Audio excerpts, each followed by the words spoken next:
dugsiga sare ee Quulaada Secondary School oo kamid ah dugsiyada dawliga ee Somaliland kuna yaala caasimadda Somaliland Hargeysa oo door laxad ka qaadanaya sidii ardayda ay u gaarsiin lahaayeen waxbarashada oo haatan fasax kaga jirta cabsi laga qabo cudurka COVID-19 ee dunida cabsida ku beeray waxaana sidoo kale dugsiga kula kulanay macallimiin iyagu duruusta qaabab online ku gaarsiinaya ardayda una foojigan sidii ardayda ay casharada iyo halkii ay ugu dambeysay markii waxbarashada Somaliland la ay u gaarsiin lahaayeen ayaanu dugsiga kula kulanay waana kuwan iyagoo dhigaya daraasaadka safarigii hore waxaan aaminsaneedoon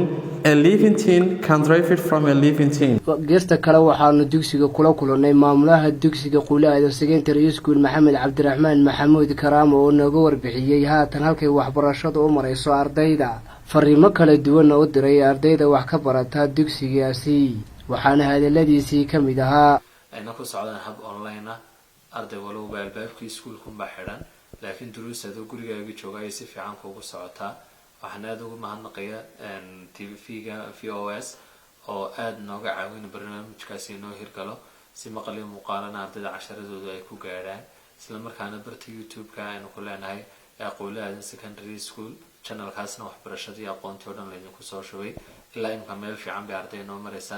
qof walba dadaal casharkaaga laban laab dadaalkaagiina intii ka sii badi qof walba isku daynad wax badan aad ka faa'iideysantahay guriga qowda duuba waa markii ugu horeysay ee waxbarashada Somaliland lagu dhigto qaabab online